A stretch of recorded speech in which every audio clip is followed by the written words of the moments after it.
지난 주일부터 고린도 전서 말씀을 함께 묵상했습니다. 지난주 말씀을 한번 생각해 보면 바울이 성도에 대해서 정의하면서 이 고린도 전서를 시작합니다. 성도는 어떤 사람인가? 주일날 이렇게 옷을 차려입고 교회에 와서 앉아있으면 과연 그 사람이 성도인가? 성경에는 그런 정의가 없고요. 성도를 정의하기를 성도는 예수 안에서 거룩하게 사는 존재가 성도다라고 정의했습니다. 고린도라는 그 도시, 세속적인 물결이 너무나 강한 그 고린도 안에서 예수 안에 있으므로 거룩함을 누리며 사는 존재가 성도이고, 성도는 각 처에서 예수 그리스도를 부르는 자들이라고 했습니다. 내 상황이 안 좋을 때에도, 내가 원하는 대로 내 인생이 흘러가지 않아도 그 자리에서 주님, 나를 도와주십시오. 각 처에서 주님의 이름을 부르는 자들이 성도라고 성경이 정의해주고 있습니다. 그렇게 살아가는 성도에게는요, 하나님이 은혜와 평화를 주실 것이라고 약속하셨습니다. 하나님 앞에 받은 은혜를 하나하나 생각해 보면 감사할 수밖에 없는 게 성도의 인생이라고, 그렇게 고린도 전서를 통해서 우리는 성도란 어떤 존재이구나 하는 것을 함께 봤습니다. 그런데 이렇게 은혜를 누리고 하나님 앞에 살아가야 할 고린도 교회의 모습은 어떠했습니까? 분파가 나눠졌습니다. 4개의 파당이 지어졌어요. 나는 바울파다, 나는 아볼로파다, 나는 게바, 나는 베드로파다, 나는 그리스도파다. 서로 간에 파당을 지어서 서로 싸우는 모습들이 지금 고린도 교회 안에 있었고, 바울은 안타까운 마음으로 이야기합니다. 어떻게 그리스도가 갈라질 수가 있느냐?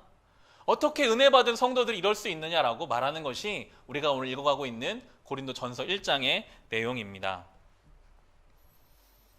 왜 고린도 교회 안에 이런 분파가 생길 수밖에 없었을까요? 고린도 교회는 고린도라는 지극히 세속적인 도시 안에 있었습니다. 교회가 세상에게 영향을 주어야 하는데 반대가 됐어요. 교회가 세상으로부터 영향을 받고 있어요. 세상은 그렇거든요. 나와 이익을 같이 할 수 있는 사람들이 무조건적으로 연합합니다. 우리 함께 하자. 이익을 도모하자. 반대로 나와 내 이익에 조금이라도 해가 되는 사람들을 잘라냅니다.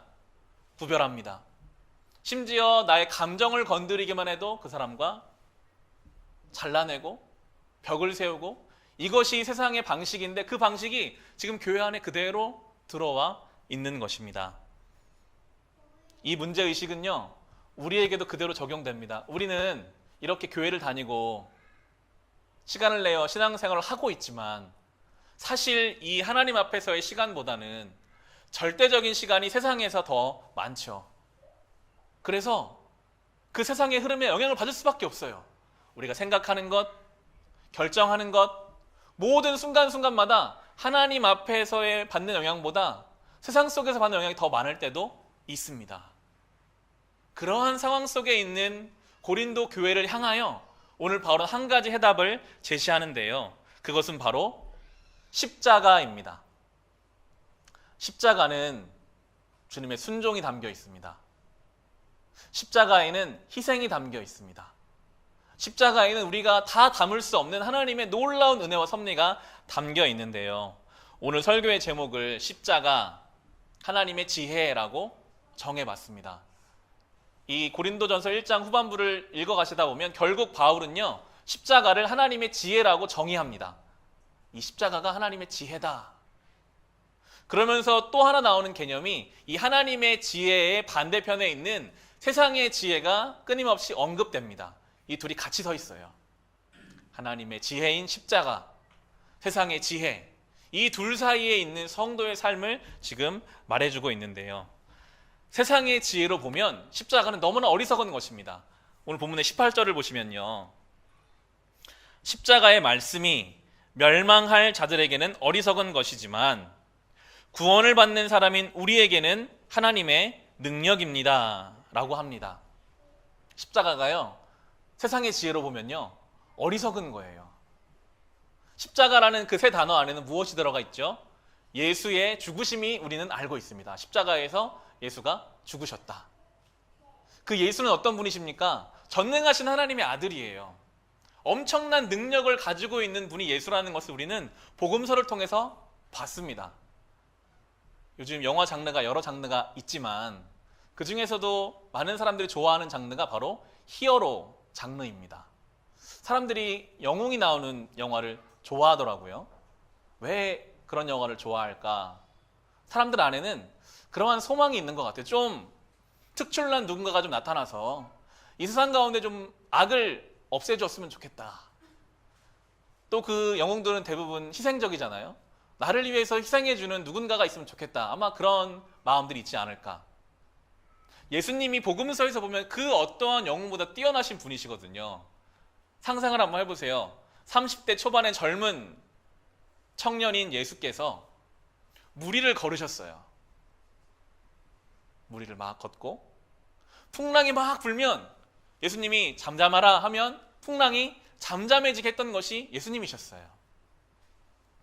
한 번도 걷지 못하던 인생을 예수님이 가서 잡아 일으키면 그가 다리에 힘을 얻고 걸었고요.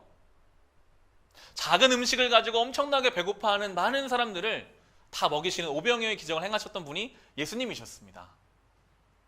심지어 죽어서 묻혀있는 나사로, 죽어서 매장시켜서 헝겊을 똘똘 말고 있는 그 나사로에게 나사로야 일어나라 하면 그 나사로가 붕대가 묶인 채로 일어나서 걸었던 그분이 바로 예수이십니다. 그런데 그 능력 많으신 예수님이요, 십자가 앞에서는 아무런 저항도 아무런 변명도 하지 않고 십자가에 그대로 달리시는 거예요. 죄가 없으신 분이신데, 억울한 분이신데 한마디 변호하지 않으세요. 그냥 십자가에 달리셨습니다.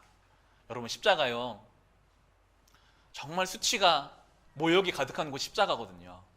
나체로 그 십자가에 달렸습니다. 수시간을 그 십자가에서 피 흘렸습니다. 고통을 당하고 수치를 당하는 것이 그 십자가. 말이 안 되잖아요. 보통 세상의 영웅은요, 위기까지 갔다가 거기서 기막힌 능력과 기막힌 재주로 그 위기를 다 없애고 모든 상황을 뒤집어 엎고 많은 좋은 사람들, 똑똑한 사람들을 휘하에 두어서 가장 효과적으로, 가장 효율적으로 그 상황을 타개하고 위로 올라가는 게 세상의 영웅입니다. 인류 역사는 그러한 몇몇 사람들에 의해서 이끌어져 왔어요. 그런데 이 예수라는 분은 능력이 있는데, 아무 죄가 없는데, 근데 그 십자가에서 죽으시고 그 십자가에서 억울한 일을 당하셨습니다. 이게 이해가 안 되는 거예요. 이 부분이, 이 지점이 세상에서는 도대체 이해할 수 없다라고 성경이 말하는데요. 오늘 본문의 20절을 보시면 현자가 어디에 있습니까? 학자가 어디에 있습니까? 이 세상의 변론가가 어디에 있습니까? 하나님께서는 이 세상의 지혜를 어리석게 하신 것이 아닙니까? 세상의 지혜로는 예수가 해석이 안 돼요. 왜 저러지? 왜 저렇게 죽었지? 예수의 십자가와 희생은 본인을 위한 게 아니었거든요. 예수의 죽으심은 죄인을 위한, 더 확장하면 우리를 위한 십자가의 죽으심이 예수의 십자가였습니다. 로마서 5장 8절 말씀을 보시면 이렇게 증거하죠. 그러나 우리가 아직 죄인이었을 때에 그리스도께서 우리를 위하여 죽으셨습니다. 이리하여 하나님께서는 우리들에 대한 자기의 사랑을 실증하셨습니다. 라고 성경은 밝혀줍니다. 예수의 십자가는 죄인된 우리를 위함이었다. 예수님을 6월절 어린 양에 빗대어 설명할 때가 많습니다. 출애굽기에 가보시면 이스라엘 백성이요, 이집트라는 강대한 나라의 종으로 400여 년을 살았습니다. 이집트 하면 피라미드가 생각이 나잖아요. 그만큼이나 이집트라는 나라는 강한 나라였습니다. 그 이집트에서 종살이를 400년 했다는 얘기는 노예 근성이 이제는 완전히 뿌리 박혀서 노예로부터 벗어날 생각을 못해요. 이집트는 강력한 나라죠. 거기다가 노예로 엄청난 시간을 살았기 때문에 그냥 노예로 살 수밖에 없는 그들에게 하나님이 어느 날 모세를 보내셨어요. 모세가 와서 그 이집트의 왕 파라오에게 보내라. 하나님이 원하신다. 이스라엘 백성을 보내라. 말을 안 듣죠. 10가지 재앙. 우박이 내리고 메뚜기 떼가 오고 그렇게 재앙이 9번째까지 흑암이 가득한 재앙이 올 때까지도 이 이집트의 왕 파라오는 보낼 생각이 없었습니다. 마지막 10번째 재앙, 이집트에서 태어난 모든 처음 난 것의 죽음을 주님이 내리시는 그 밤에 모세를 불러다가 이야기하십니다. 이제 이 밤에 모든 처음 난 것이 다 죽을 텐데 흠없는 어린 양의 피를 그 집의 문에 바른 그 집만 하나님의 죽음의 영이 넘어갈 것이다. 그래서 패스오버, 6월절이 그때 나오게 되는 건데요. 그 밤에 그 어린 양의 피를 바른 이스라엘 집에만 죽음이 들어가지 않았고요. 그 밤에 파라오가 이제 바로 왕이 다 가라고 해요. 다 떠나라. 400년 동안 종으로 살던 이스라엘 백성이 그 6월절 그 밤에 이제 자유민이 됐습니다. 지금 우리에게는 신분제가 와닿지 않지만 그 당시에 종이 자유민이 된다는 것은 존재의 변화입니다. 본질적인 변화예요. 하나님의 백성이 되는 그 밤이었습니다. 그게 그 6월절 사건이 우리에게 그대로 적용됩니다. 여러분, 우리는요 죄의 종으로 살았어요. 이 죄의 종으로부터 벗어날 능력이 우리에게는 없어요. 우리는 욕심 따라 사는 존재입니다. 자기 만족을 위해 사는 존재예요.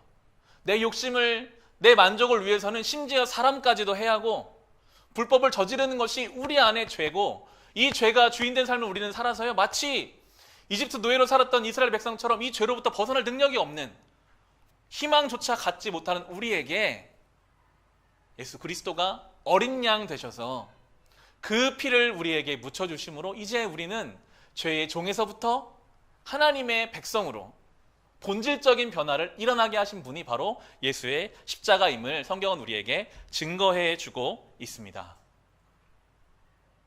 가장 높으신 분이 어린 양, 누구라도 죽일 수 있는 가장 낮은 존재가 되면서까지 죄인들을 위하여 희생하신 이것이 십자가이기 때문에 세상에서는 이걸 이해할 수가 없죠. 아니, 왜 그렇게 해야 되나? 오늘 본문의 22절을 보시면 유대 사람은 기적을 요구하고 그리스 사람은 지혜를 찾으나 라고 나옵니다. 그 당시 유대인들은요 늘 메시아를 기다렸어요. 출애굽 당시와 이 고린도전서가 쓰인 로마의 압제 당시가 똑같았거든요. 그들이 기다리는 메시아는 모세처럼 지팡이 들고 딱 나타나서 딱 하면은 홍해가 갈라지고 우박이 내리고 그래서 우리 로마로부터 지켜줄 기적을 베풀 메시아를 기다렸는데 예수님은 십자가에 그냥 죽으셨잖아요. 메시아가 아닌 거예요. 그리스 사람들, 그 당시 그리스 철학이 발달해 있었으니까요. 철학적인 사유, 이성적인 인간, 그 누구도 대적할 수 없는 뛰어난 철학적인 이야기를 할 수 있는 완성된 인간상을 기다리고 있었는데 예수께서는 병자들, 가난한 자들과 함께 있다가 십자가에 죽으셨거든요. 그들은 메시아로 인정할 수 없었지만 이어지는 23절, 24절을 보시면 우리는 십자가에 달리신 그리스도를 전합니다. 그리스도가 십자가에 달리셨다는 것은 유대 사람에게는 거리낌이고 이방 사람에게는 어리석은 일입니다. 그러나 부르심을 받은 사람에게는 유대 사람에게나 그리스 사람에게나 이 그리스도는 하나님의 능력이요 하나님의 지혜입니다 라고 십자가가 하나님의 지혜라고 설명하고 있습니다. 십자가는 희생이고 자기 부인이고 모든 것을 내려놓는 것이 십자가입니다. 이해되지 않는 이 십자가가 그런데 우리가 주님을 만나는 바로 그 장소더라고요. 여러분, 언제 주님을 나의 주님으로 맞아들이셨습니까? 그때를 잘 돌아보면요, 예수님이 참 능력이 많은 분이셔서, 예수님이 참 힘이 강한 분이셔서 우리가 그분을 내 주로 모시기보다는 나 같은 사람을 위해 주님이 십자가를 지셨다는 그 말도 안 되는 사랑이 우리를 흔들었습니다. 나 같은 자를 위해 주님이 죽으셨다는 그 말도 안 되는 이야기가 들려오고 내 속에 울림이 되면서부터 우리는 주님을 나의 주로 영접하게 되었습니다. 오늘 이 고린도전서를 쓰고 있는 바울이 그랬거든요. 바울은요, 엘리트였습니다. 세상의 지혜가 가득 찬 사람이 바울이었어요. 바울의 눈에는 예수가 절대로 그리스도가 될 수가 없었어요. 그래서 예수를 그리스도라고 믿는 모든 사람이 싫었어요. 증오했습니다. 잡아다 감옥에 가두고 죽이는 게 직성이 풀리는 이 바울이 어느 날, 그날도 예수 믿는 사람을 잡으러 다메섹으로 가는 길에 빛 가운데 누군가를 만납니다. 빛이 비추고 눈이 안 보였어요.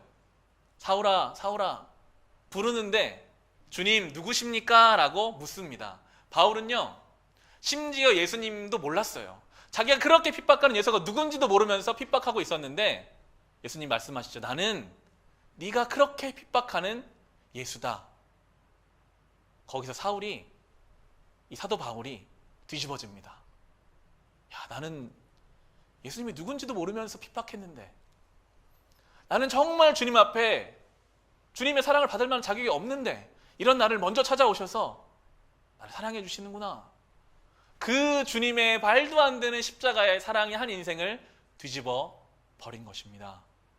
이것이 하나님의 지혜인 바로 십자가입니다. 예수의 죽음이 우리의 생명이 되고, 그분의 억울함이 우리의 진리가 되고, 그분의 고통이 우리의 회복이 되었습니다.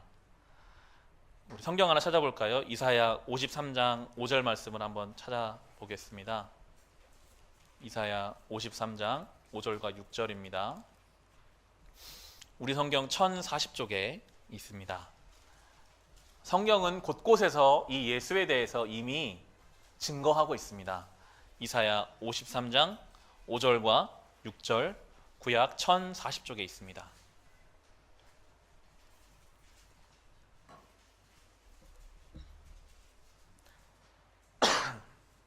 제가 읽겠습니다. 그러나 그가 찔린 것은 우리의 허물 때문이고 그가 상처를 받은 것은 우리의 악함 때문이다.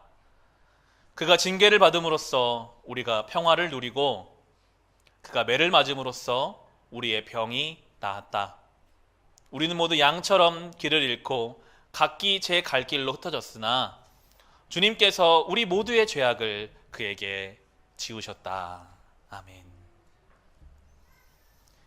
이것이 십자가고 이것이 우리의 신앙의 근본인데, 근데 고린도 교회가 서로 싸우고 있는 거예요. 고린도 교회가요, 파당을 나는 이유가 뭘까요? 내가 너보단 좀 낫다. 나는 바울 밑에 있었으니까 너보단 좀 나아. 이걸 보이고 싶어요. 왜 파당을 나눌까요? 자기 만족. 내가 좀 더 만족하고 싶어요.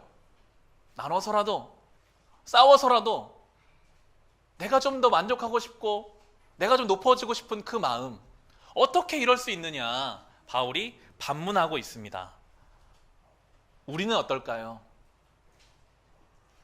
우리가 예수를 믿는다고 하는데, 우리가 십자가를 안다고 하는데, 예수를 우리 주라고 고백한다고 하면서도 혹 고린도 교인들처럼 하나님의 뜻이 아니라 내 만족을 위해서 달려가느라, 하나라도 더 움켜쥐고 싶어서, 하나라도 더 가지고 있고 싶어서 주의 십자가는 온데간데 없고 우리가 원하는 대로 살아가고 있지는 않은지 이 십자가 앞에 우리는 돌아보아야 할 것입니다. 세상 사람들이요, 성도를 보고 의아하게 생각해야 돼요. 어떻게 저렇게 살 수 있지? 예수를 보고 다 그렇게 생각했거든요. 예수 믿는 제자들을 보고 다 그렇게 생각했거든요. 우리가 미련한 사랑을 해야 합니다. 우리가 주를 위해 영광스럽게 손해볼 수 있어야 합니다. 때로는 바보 같은 삶의 태도를 가질지라도 우리가 주님 앞에 그렇게 살아가도록 부르심받은 존재들입니다. 왜 그렇게 살아야 할까요? 주님이 우리를 그렇게 사랑하셨거든요. 우리가 그 사랑의 흐름 안에 있거든요. 우리가 그를 주로 믿는다 고백했거든요. 이어진 26절을 보시면, 오늘 본문으로 돌아가셔서 1장 26절을 보시면,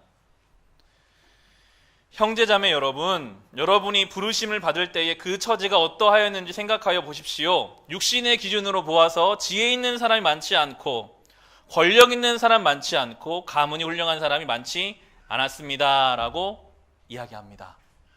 세상에서는요, 지혜 있는 사람을 좋아합니다. 지식 있는 사람, 권력 있는 사람 사랑합니다. 가문이 좋은 사람을 쳐줍니다. 그런데 하나님은 그렇지 않으셨어요. 정말 우리가 악한 것도 아시고, 우리가 오늘 여기서 예배드리고요, 마음으로 깨닫고 눈물로 고백했어도 또 전 밖에 나가서 다시 우리의 삶에 가서 어떻게 살지를 주님이 어쩌면 다 아시면서도 우리를 사랑하시는 그 사랑을 받았기에, 어떻게 그 사랑을 받았는데 그 십자가를 따르지 않을 수 있는가라고 성경이 우리에게 반문하고 있습니다. 어쩌면 이 하나님의 사랑을 가장 잘 이해할 수 있는 통로가 있다면 그것은 아마도 부모의 자식을 향한 사랑일 것입니다. 저는 지금도 철이 부족한 아들이지만 군대 가기 전 대학생 때 정말 지금 생각하면 철없이 살았던 것 같아요. 대학교 옆에서 자취했거든요. 부모님 평택에 살고 계셨고 20년 동안 부모님 옆에서 부모님과 함께 살다가 자취하니까 너무 좋더라고요. 밤마다 같이 자취하는 친구들하고 맛있는 거 시켜 먹고, 밤이면은 그 화려한 서울 시내에 나가서 즐겁게 지내고, 지금 생각해 보면 그 아들을 서울에 떨어뜨려 놓고 부모님 얼마나 많이 걱정하셨을까. 아들인 저는 전혀 부모님 생각이 안 나더라고요. 집에 전화할 때는 유일하게 돈 떨어졌을 때 전화해서 엄마 용돈이 떨어졌네. 어느 순간은 아시더라고요. 전화하면 아, 얘가 돈 떨어졌구나. 돈 떨어졌니? 그런데 단 한 번도 돈이 없다고 안 보내주신 적이 없었던 것 같아요. 넉넉한 살림은 아니셨지만 아들이 부족하다고 하면 아무런 대가를 바라지 않고 채워주는 게 부모의 사랑이더라고요.